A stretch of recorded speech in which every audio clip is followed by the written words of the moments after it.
Hi, my dear students. Assalamu alaikum. This is Monirujjaman Mullah, Senior Lecturer, Department of English, Milestone College. Dear students, I hope you are all well and safe by the grace of Almighty Allah. And I know that you have very recently you have appeared in the online pre-test examination, and I hope that you will all cut a very good figure in the examination. Dear students, time doesn't wait for anybody on its universal march. So, if COVID-19 sustains for a long time, will we keep our life stopped? Can it be? Then, if we do so, we will lag behind in our everyday's competition, in our everyday's activities also. So, dear students, we have to go forward, making the proper utilization of time. And you are the future of the nation. So, for making a better future, for making a better life, you will have to play the role of vanguard, overlooking all the obstacles and hindrances of life. Okay, my dear students, I shall not say anything more on this regard. Later, rather I want to go to the topic, and our today's topic is sentence connectors, which is the most important thing, which is the most important and very blundering topic in the grammar, because most of the students fall in so many problems in connectors. So today I shall try to make you understand very minutely about the rules of connectors in a very easy way, which will help you to understand the connectors and to obtain the full marks on this topic. Okay, students, please let's go to the topic. Sentence connectors. First of all, we have to understand what is sentence connectors.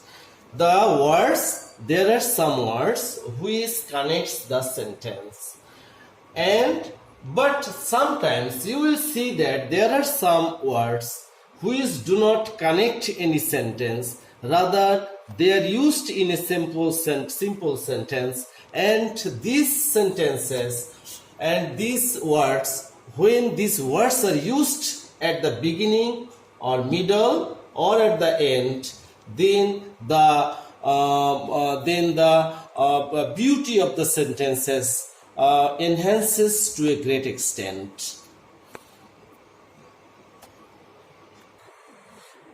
প্রিয় ছাত্রছাত্রীরা, আমি তোমাদেরকে sentence connectors আবারও একটু বাংলায় বলছি যে connectors অর্থ হচ্ছে কোনো শব্দকে বা কোনো সেন্টেন্সকে যুক্ত করা।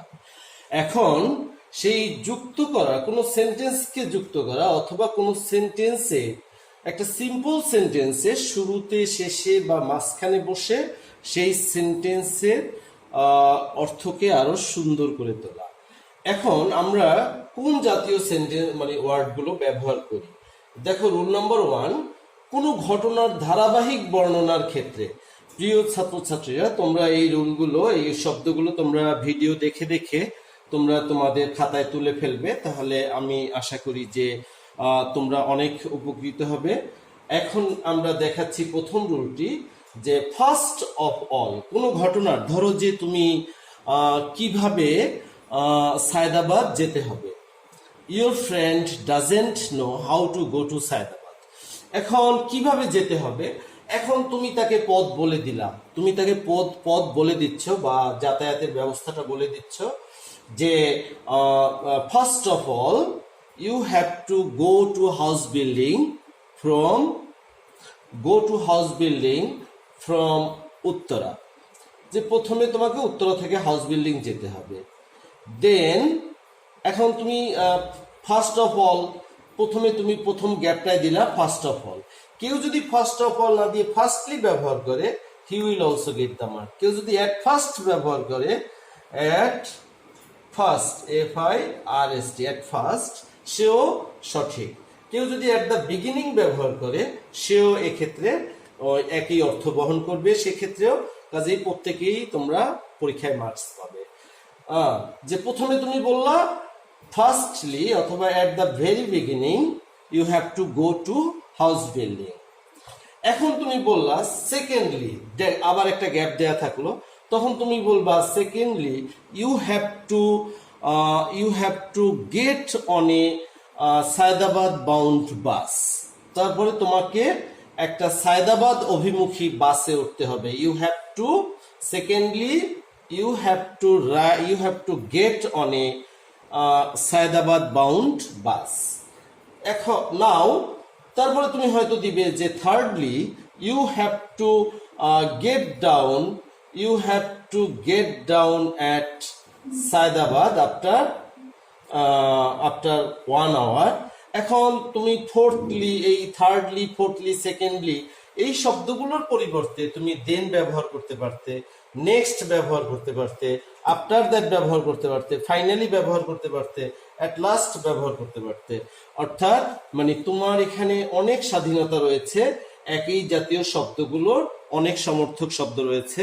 সো তোমরা অনেক সময় ভাবো যে অমুকে কোনো একটা ছাত্র হয়তো ফার্স্ট অফ অল দিয়েছে, তুমি অ্যাট দ্য বিগিনিং দিয়েছো, নাম্বার ওরটাই বোধহয় হয়েছে, আমারটা বোধহয় হয়নি। আসলে তোমারটাও হয়েছে, ওরটাও হয়েছে। So you need not to be worried about it, rather you will think that there are many synonymous words by which an incident can be described, যার মাধ্যমে অসংখ্য শব্দ রয়েছে, সমর্থক শব্দ, যেগুলোর মাধ্যমে তোমরা একটা প্যাসেজকে বর্ণনা করতে পারবে।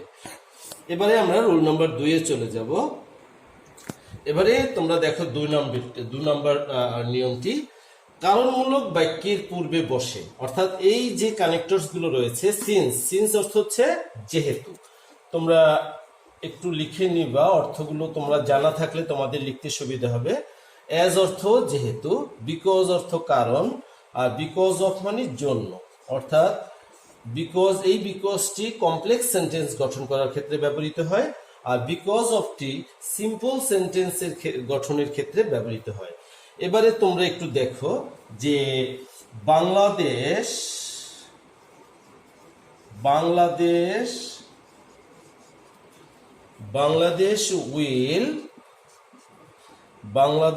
will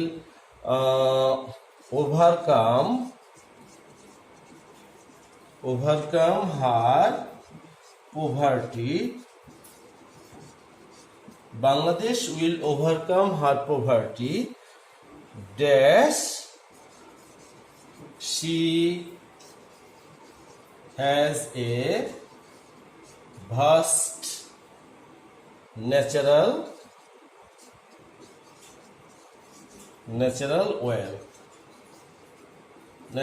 asset দিচ্ছি আমরা,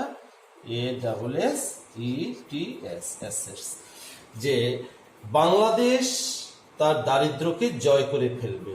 কারণ এখন তোমরা যদি কেউ বিকজ দাও তাহলে সেও এই নাম্বারটি পেয়ে যাবে, কেউ যদি অ্যাজ দাও সেও পেয়ে যাবে, যেহেতু তার বিশাল প্রাকৃতিক সম্পদ রয়েছে। অ্যাজ কেউ যদি সিন্স দাও তাহলেও তোমরা ফুল নাম্বারটি পেয়ে যাবে বা মার্কটি পেয়ে যাবে। কিন্তু এই সেন্টেন্সটিতে তোমরা বিকজ অফ ব্যবহার করতে পারবে না, কেননা এই সেন্টেন্সটি কমপ্লেক্স সেন্টেন্স, কেননা দুটো সাবজেক্ট আছে এখানে, বাংলাদেশ আবার এখানে শি।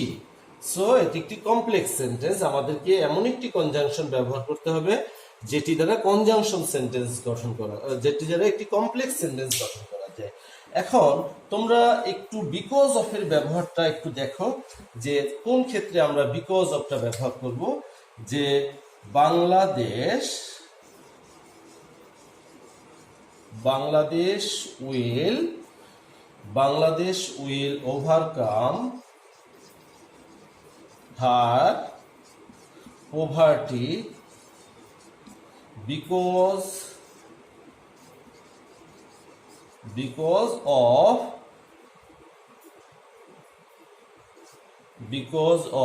এখানে আমরা বিকজ অফ ব্যবহার করলাম। এখন আমরা ওই পূর্বের সেন্টেন্সটিতে আমরা শি ব্যবহার করেছিলাম, এখন আমরা সেখানে হার ব্যবহার করব। Bangladesh will overcome her poverty because of her having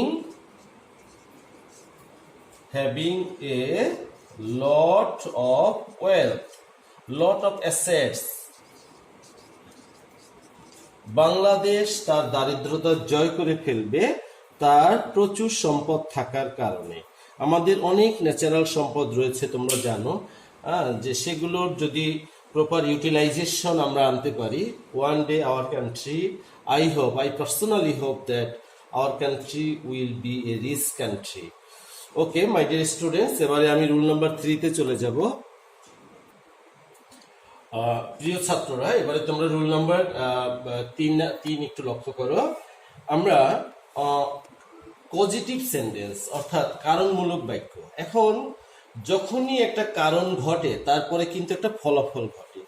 যেমন ধরো যে বাংলাদেশের অনেক প্রাকৃতিক সম্পদ আছে, এখন আমরা তারপরে একটা গ্যাপ যদি দেয়া থাকে, gap,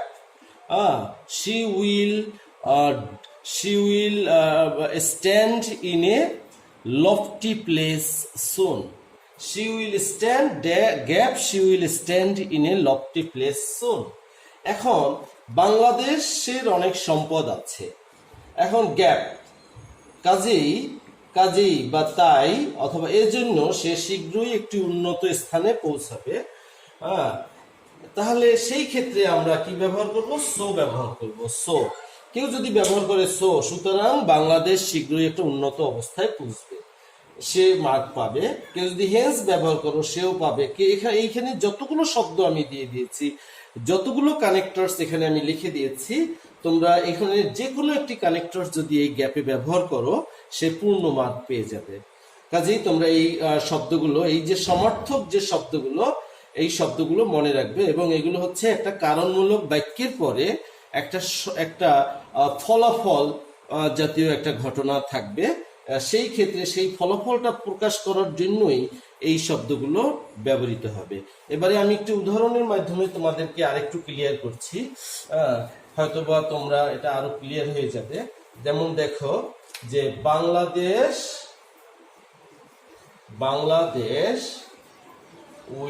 Bangladesh has a huge population, full stop. এখন তারপরের সেন্টেন্সের শুরুতেই একটা গ্যাপ দিয়ে দিল, যে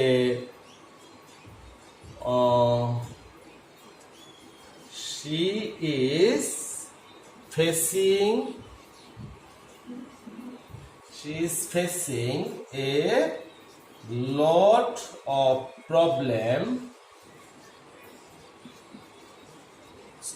problem with this vast population.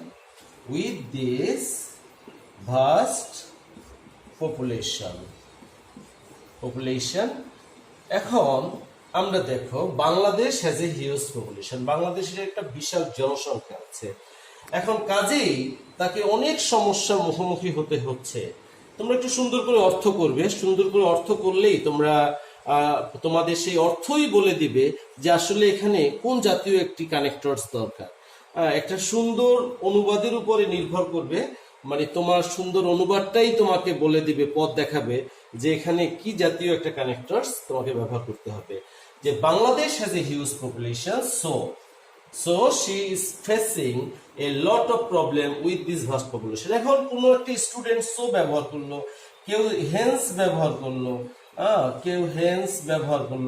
কেউ দাস ব্যবহার করলো, কেউ দেয়ারফর ব্যবহার করলো, কেউ এজ এ রেজাল্ট ব্যবহার করলো, কেউ ফর দিস রিজন ব্যবহার করলো। Everybody will get mark.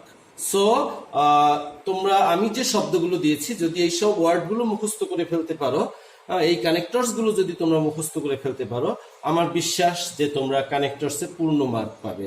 Okay students, এবারে আমি রুল নাম্বার 4 এ চলে যাব।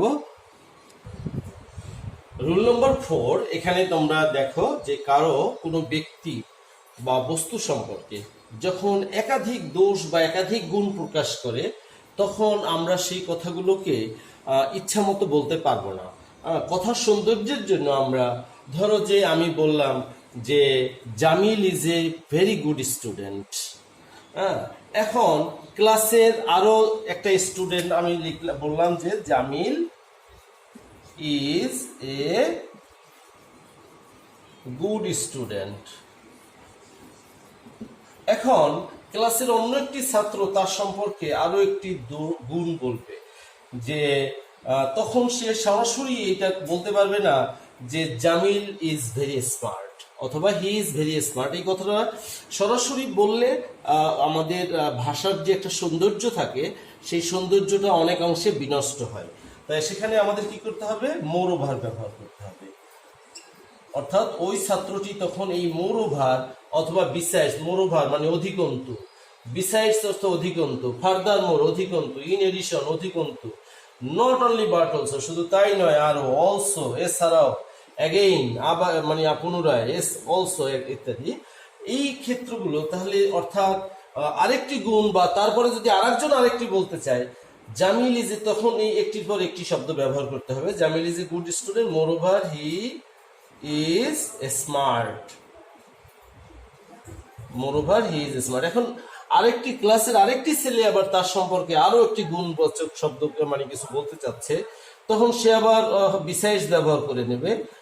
তারপরে আরো একজন যদি একটা বলতে চায় ফার্দার মোর আছে, further more, in addition, again, also এই শব্দগুলো ব্যবহার করে করে তার সম্পর্কে একটা গুণবাচক বা সুন্দর কিছু একটা বলবে। এখানে হয়তো আরেকটা স্টুডেন্ট বললো যে besides, besides not beside, besides he is very helpful, helpful. এখন আরো একটা স্টুডেন্ট যদি অন্য তার সম্পর্কে অন্য কিছু বলতে চায় তাহলে বলতে হবে ইন এডিশন অথবা ফার্দার মোর অথবা অ্যাগেইন, অলসো এই শব্দগুলো ব্যবহার করে করে তার গুণবাচক কথাগুলো বলা যাবে। আবার ধরো যে আমি বললাম এই কথাটারই উল্টাটা একটা, অর্থাৎ জামিলের দোষ বলা শুরু করলাম যে Jamil is a bad student, যে জামিল একটা মানে পচা ছাত্র। তখন আর একটা ছেলে তার সম্পর্কে আর একটা গুণ বলতে চাচ্ছে, তখন সে এই ক্ষেত্রে এই একইভাবে এই মোরওভারই ব্যবহার করবে, মোরওভার হি ইজ আনস্মার্ট। তখন স্মার্টের পরিবর্তে আনস্মার্ট দিয়ে দেব আমরা, moreover he is unsmart. Besides he is very shellfish, helpful না দিয়ে আমরা তখন তাকে উপকারী না দিয়ে তখন আমরা তখন তার চরিত্রের ব্যতিক্রম অর্থাৎ নেগেটিভ যে কথাগুলো সেগুলোই আমরা সবাই selfish, rather she is very selfish. Okay, তাই তোমরা যখন কোনো ব্যক্তির দোষ বা গুণগুলো বলবে তখন একাধিক গুণ হলে বা একাধিক দোষ হলে তখন তোমরা এই শব্দগুলো ব্যবহার করবে। ওকে স্টুডেন্ট, এবারে আমি রুল নাম্বার 5-এ চলে যাব। রুল নাম্বার 5, এখানে আমি তোমাদের রুল নাম্বার 4-এ বুঝিয়েছি যে যদি একই ব্যক্তি সম্পর্কে একাধিক গুণ বা একাধিক দোষ বর্ণনা করা হয় সেই ক্ষেত্রে, কিন্তু যদি দোষ গুণ একই সাথে একটি ব্যক্তির মধ্যে থাকে তাহলে আমরা কি শব্দ ব্যবহার করব সেটাই এখন তোমাদেরকে বোঝাবো। যে আমি বললাম যে Jamil is a good boy, good boy. এখন আরেকটি ছেলে সে তার সম্পর্কে আরো দুইটি ছেলে তার সম্পর্কে দুইটি গুণাগুণ বা দোষ গুণবাচক শব্দ বলল, যে besides, besides he is smart,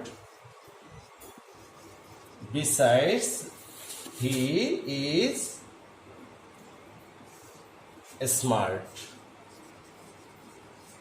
আর একজনে বললো, আর একজন স্টুডেন্ট বললো মোর over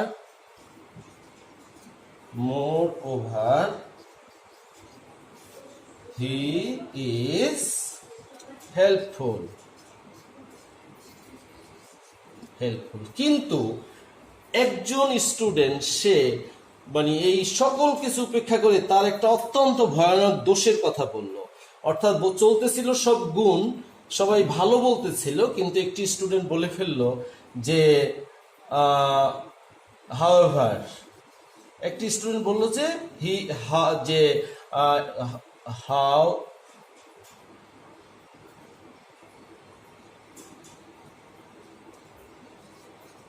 however he is characterless, characterless। এখন দেখো এটা সম্পূর্ণ একটা ব্যতিক্রমী কথা, সবাই বলতেছিল তার গুণবাচক কথাগুলো, এখন একটি স্টুডেন্ট মানে হয়তো তার সম্পর্কে অনেক নেগেটিভ কিছু একটা জানে, সে যখনই এই জাতীয় অর্থাৎ সে যখন সিরিয়াল ব্রেক করে ফেললো, অর্থাৎ সমস্ত গুণের মধ্যে একটা দোষ ঢুকে যাবে, তখন সেই জাতীয় ক্ষেত্রে এই হঠাৎ এই জাতীয় শব্দগুলো ব্যবহার করতে। হাওয়েভার, যাই হোক, সে একটা চরিত্রহীন। আরেকজনে বললো ইয়েট হি ইজ ক্যারেক্টারলেস, আরেকজনে বললো ডিসপাইট, অলদো সে দো অলদো ইন স্পাইট অফ, এগুলো আবার আমাদের একটু কমপ্লেক্স সেন্টেন্সের ক্ষেত্রে ব্যবহৃত হবে, ডিসপাইট এবং ইন স্পাইট অফ সিম্পল সেন্টেন্সের ক্ষেত্রে, আর দো অলদো এগুলো মানে কমপ্লেক্স সেন্টেন্সের ক্ষেত্রে গঠিত বসবে, আর হাউএভার, ইয়েট, নেভারথলেস এই শব্দগুলো আমরা সিম্পল সেন্টেন্সের ক্ষেত্রে ব্যবহার করব। আর ডিসপাইট এবং ইনস্পাইট অফ সিম্পলের ক্ষেত্রে ব্যবহার করলেও আমাদের সেন্টেন্সের গঠন প্যাটার্নটা তখন একটু ভিন্ন হয়ে যাবে। যেমন in spite of Jamil's having, in spite of Jamil's having many virtues, comma he has some problem in characters, he has some problems in character, অর্থাৎ আমাদের সেন্টেন্সের গঠনটাই তখন আমাদের ঘুরে গেছে যে in spite of Jamil's having in spite of Jamil's ওকে আমি আবারও বলছি যে in spite of Jamil's having so many virtues people dislike him, অথবা he has some faults in his character, যে জামিলের চরিত্রে অনেকগুলো গুণাগুণ থাকা সত্ত্বেও তার কিছু চরিত্রের কিছু দোষ রয়েছে। অর্থাৎ আমরা এই শব্দগুলো সবসময় মানুষের ভালোর মধ্যে খারাপ অথবা খারাপের মধ্যে ভালো সেইটা প্রকাশ করার জন্যই আমরা এই সাংঘর্ষিক এই কানেক্টরসগুলো আমরা ব্যবহার করব। ওকে স্টুডেন্টস, এবারে আমি রুল নাম্বার 6-এ চলে যাচ্ছি। রুল 6 হচ্ছে যে তোমরা যখন দেখবে যে কোনো কিছুর কোনো দুটো ব্যক্তি, বস্তু বা দুটো স্থানের মধ্যে কোনো তুলনা বোঝাচ্ছে, তখন তুলনা বা সাদৃশ্য বোঝাচ্ছে, তখন তোমরা এই শব্দগুলো ব্যবহার করবে। যেমন আমি একটা উদাহরণ দিয়ে বললাম যে হাসান ইজ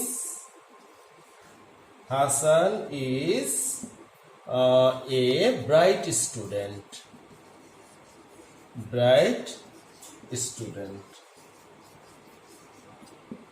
এখন ধরো যে তোমরা কেউ বলতে চাচ্ছ যে অনুরূপভাবে similarly Jahid is also a good student. এখন গুড স্টুডেন্ট এখন তোমরা যদি এখানে Zahid is a bright, Hasan is a bright student, Hasan একজন মেধাবী ছাত্র, অনুরূপভাবে জাহিদ একজন ভালো ছাত্র, কিন্তু এখানে যদি গুড না থেকে ব্যাড থাকতো, তাহলে আমরা কি দিতাম? অন দ্য আদার হ্যান্ড বা অন দ্য কন্ট্রারি, বা অপর পক্ষে জাহিদ হচ্ছে একটা পচা ছাত্র, তাহলে আমরা সিমিলারলি ব্যবহার না করে আমরা on the contrary, on the other hand এই কানেক্টরস গুলো ব্যবহার করতাম, যাতে বিপরীত আরেকজনের ক্ষেত্রে একটা বিপরীত দোষ গুণ ব্যক্ত হয়। ওকে, আশা করি তোমরা এটি বুঝতে পারবে। এবারে আমি রুল নাম্বার 7-এ চলে যাব। রুল নাম্বার 7-এ তোমরা দেখতে পাবে যে আমরা উদাহরণ দেওয়ার জন্য, অর্থাৎ আমরা যখন একটা প্যাসেজ পড়ব, তোমরা যখন পরীক্ষার হলে বা বাসায় কোনো কানেক্টর সলভ করার সময় যখন কোনো প্যাসেজ পড়বে, তখন তোমরা অনেক সময় দেখতে পারবে একটা উদাহরণের জাতীয় কিছু একটা দরকার হচ্ছে, এই জাতীয় শব্দ। যেমন ধরো যে বশির হ্যাজ মেনি ফ্রেন্ডস, বশিরের অনেক বন্ধু আছে। যেমন, এখন এখানে একটা গ্যাপ দেয়া, এখন আমাদের যেমন, রনি, জহির এটসেট্রা। আর যদি আমরা লাইক দিতে পারতাম, সাসেস দিতে পারতাম, এই প্রত্যেকটাই এখানে ফর এক্সাম্পল, ফর ইনস্টান্স, এগুলো হচ্ছে গিয়ে ওই যদি উদাহরণ দেওয়ার ক্ষেত্রে হয় এগুলো ব্যবহার করবে তোমরা। তবে ফর এক্সাম্পল এবং ফর ইনস্টান্স সাধারণত একটি সেন্টেন্সে নতুন করে শুরু হয়। যেমন ধরো যে আমরা যদি একটি সেন্টেন্স লিখি যে বাংলাদেশ has 64 districts, 64 districts, তখন full stop, for example 64 districts, তখন তুমি দিলা যে one district is famous for mango, অথবা some districts are famous for mango, তখন তুমি দিয়ে দিতে পারবা গ্যাপ থাকলে যে ফর এক্সাম্পল রাজশাহী, এই জাতীয়, তখন এই ফর ইনস্ট্যান্স, ফর এক্সাম্পল এই শব্দগুলো ব্যবহার করবে। আর যদি দেখো যে কোনো একটা সিম্পল সেন্টেন্সের মধ্যে কোনো ফুল স্টপ নেই, তখন তোমরা যদি উদাহরণ দেখো তখন সাচ অ্যাজ অথবা লাইক এই শব্দ দুটি ব্যবহার করবে। এবারে আমি তোমাদের রুল নাম্বার 8-এ চলে যাব। ডিয়ার স্টুডেন্টস, তোমরা রুল নাম্বার 8-এ একটু লক্ষ্য করবে যে এখানে অনেক সময় সিম্পল সেন্টেন্সের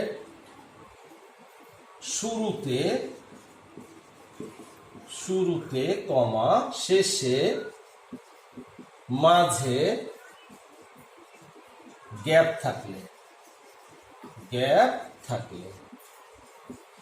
তখন তোমরা কি করবা? ধরো যে এখানে আছে যে ড্যাশ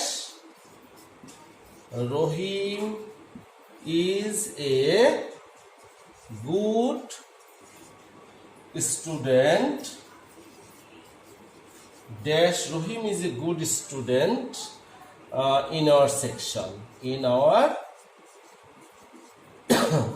section.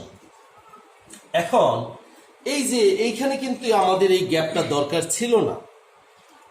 রহিম, আমরা ডাইরেক্ট বলে দিতে পারতাম যে ধরো এই গ্যাপটাকে আমি সাইলেন্ট করে রাখলাম যে Rahim is a good student in our section.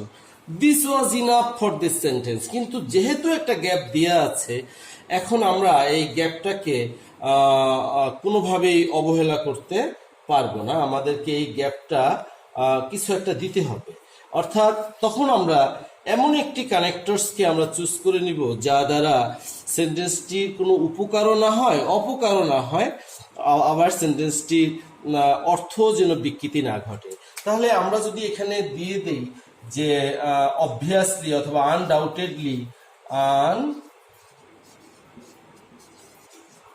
Undoubtedly, নিঃসন্দেহে রহিম আমাদের সেকশনে একজন ভালো ছাত্র, তাহলে তোমরা কি করবে? এলওয়াই যুক্ত একটা অ্যাডভার্ব বসিয়ে দেবে, অর্থাৎ certainly,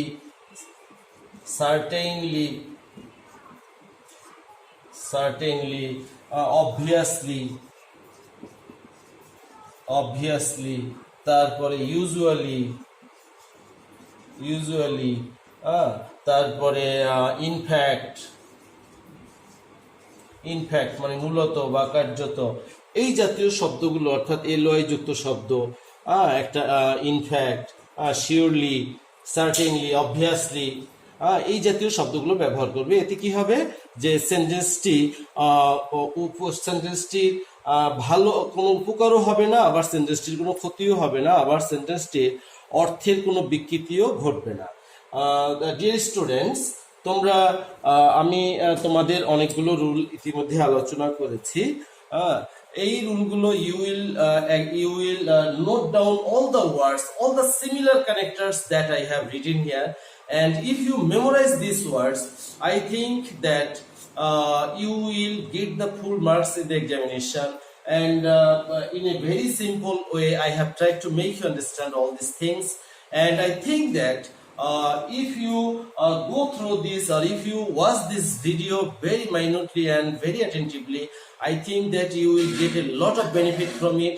And again, I offer you my heartiest thanks for watching all the videos and for staying with us.